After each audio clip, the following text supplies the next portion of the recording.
In previous videos, I've discussed the HDOS and CP/M operating systems on the Heathkit H89 computer and some of the commands and programs that came with them.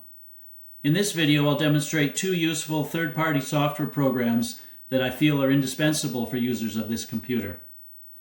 Both of these programs run on the Heathkit H8, H89, and compatible computers like the Z89 and Z90, and both have versions that run under HDOS as well as CP/M. Both CP/M and HDOS come with basic text editors, ed in the case of CP/M and edit on HDOS. While functional, because they had to run within the constraints of limited memory and support different output devices, they're command line based and don't make use of the full capabilities of the H89. They tend to use arcane commands and are not very intuitive to use. Pi, for Programma Improved Editor, is a screen-based text editor that's easy to use and offers some powerful features like macros. Written by Thomas Crosley and Walt Belofsky, it was sold commercially by the Software Toolworks as well as directly by Heathkit as part of their Soft Stuff offering of third-party software. It typically sold for around US $50 in the early 1980s. It's a visual editor that functions as you would expect a modern text editor program to, making use of the H89 keyboard keys, in particular the top row of function keys and the keypad. Other functions use control keys. The manual included a diagram with key labels that you could print and place next to the keyboard function keys and keypad to remind you of the functions. I've done that here. I won't cover all the features, but I'll describe some of them here. The keypad keys are quite intuitive once you know what the labels on the keys stand for. IC or insert character toggles between insert and overwrite modes. Up arrow moves the cursor up. DC or delete character deletes a character at the cursor position. Left arrow moves the cursor left. Home moves the cursor to the upper left of the screen.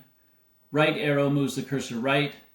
IL or insert line inserts a blank line after the cursor. Down arrow moves the cursor down. DL or delete line deletes the current line. 0 searches forward for the last string given by the search command, and the period key searches backward for the last string given to the search command. The function keys operate as follows. F1 moves forward one page, 24 lines. F2 moves forward one line.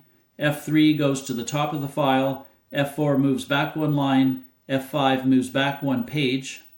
Erase erases characters from the cursor to the end of the line. Blue is called the do key and is used to record or play back a macro or series of commands.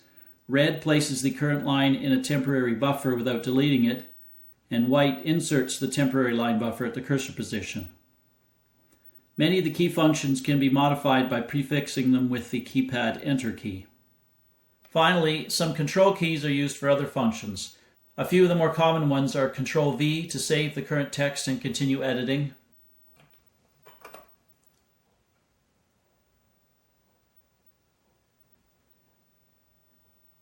and Control E to write the current text and exit the editor.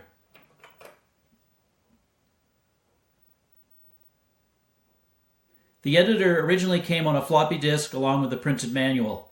I found online a couple of versions of the manual from the Software Toolworks for versions 1.5 and 1.5b, as well as a manual that was printed by the Heath Company for version 1.6. The CP/M and HDOS versions work almost identically.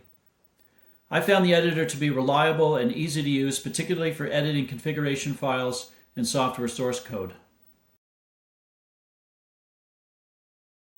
Early home computers generally didn't have any connectivity to other machines until the mid to late 1980s, when bulletin board systems, or BBSs, using modems and telephone lines became popular.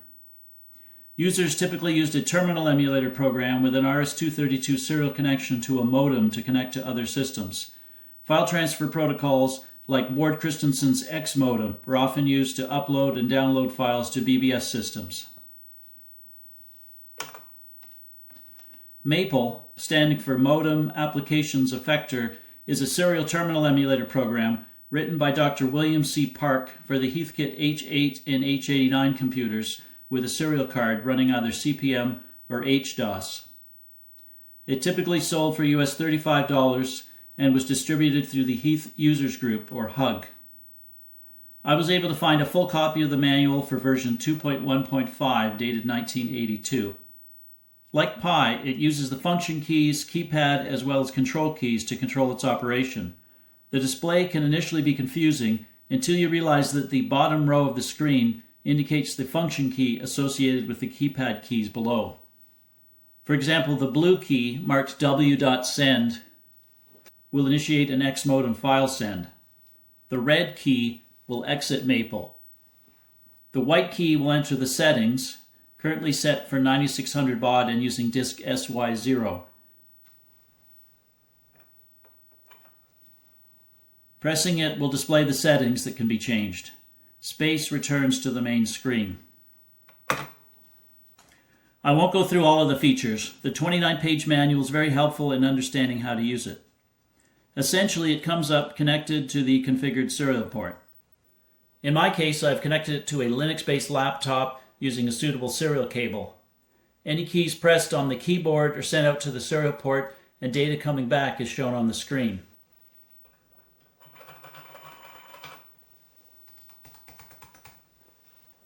The main use case for the program today is to allow transferring files between the Heathkit H89 and a modern computer. As well as being able to send and capture text, it supports the X modem protocol, referred to as Ward Christensen in the manual, which allows you to transfer binary files like CPM and HDOS executables. Here's an example of sending a file from the Linux computer to the H89. The Linux machine is running the Minicom terminal emulator, which supports a number of file transfer protocols, including X modem.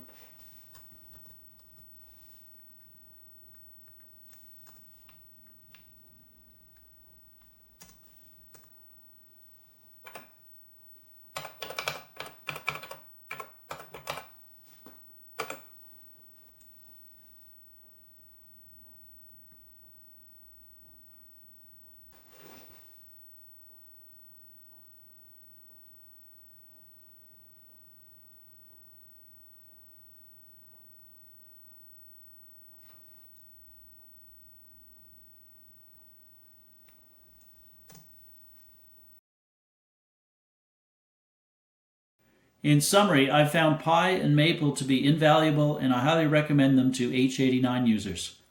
In future videos, I plan to cover some more Heathkit H89 programs, including those that fall into the categories of games, language compilers, and assemblers.